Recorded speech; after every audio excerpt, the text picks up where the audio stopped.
மாவட்டத்தில் கம்பம் பள்ளத்தாக்கு பகுதிகளில் விடிய பெய்த கனமழையால் ஆட்டுக்குட்டிகள் ஆற்று வெள்ளத்தில் அடித்து செல்லப்பட்டன.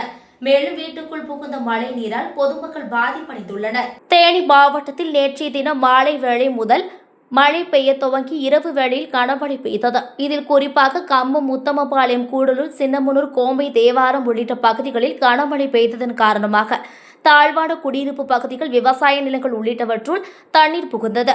இதில் கம்பம் 18ஆம் கால்வாய் மற்றும் ஏகலுத்து ஓடை பகுதிகளில் இருந்து வந்த காற்றாற்று வெள்ளத்தின் காரணமாக கம்பம் மெட்டுக்காலனி பகுதியில் உள்ள வீடுகளுக்குள் மழைநீர் புகுந்தது. இதனால் பொதுமக்கள் மிகவும் அவதியடைந்து வந்தனர். அதேபோன்று உத்தமபாளையம், களிமேட்டுப்பட்டி பகுதிகளில் மழைநீர் குடியிருப்புகளுள் புகுந்து சேதத்தை ஏற்படுத்தியுள்ளது.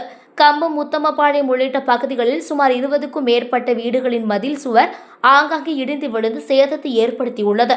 மேலும் கம்பம் சுருளிப்பட்டி சாலையில் முல்லை பெரியாற்றில் வெள்ளப்பெருக்கு ஏற்பட்டு பாலம் வரை தண்ணீர் செல்வதாலும் வெள்ள நீர் சாலையில் ஓடுவதால் போக்குவரத்து துண்டிப்பு ஏற்பட்டுள்ளது. காவல்துறையினர் அந்த சாலையில் பொதுமக்கள் செல்லாதவாறு தடுப்புகள் அமைத்து காவல் பணியில் ஈடுபட்டு வருகின்றனர். இதேபோன்று வயல்வெளிகள், தென்னந்தோப்புகள் உள்ளிட்டவற்றுக்குள் தண்ணீர் புகுந்து விளைநிலங்கள் முழுவதும் சேதமாகியுள்ளது. மேலும் சுருளிப்பட்டி முல்லை பெரியாற்றின் கரை ஒட்டி லட்சுமணன் என்பவர் ஆடு, கிடாய் வைத்து தொழில் செய்து வருகிறார். அவரது பண்ணையில் வைத்திருந்தார். சுமார் 40க்கும் மேற்பட்ட ஆடுகள் முல்லை பெரியாற்று நீரில் அடித்து செல்லப்பட்டது.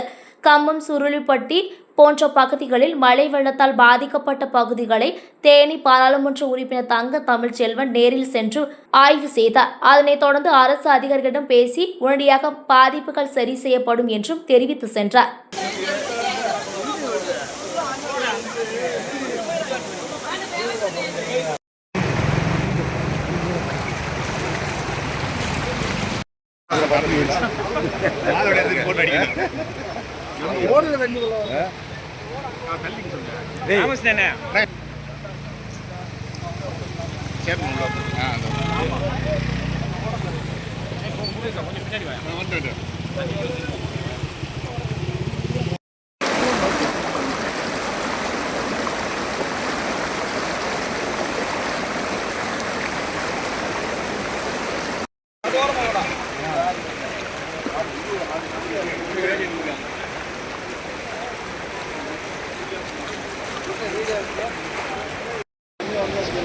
Video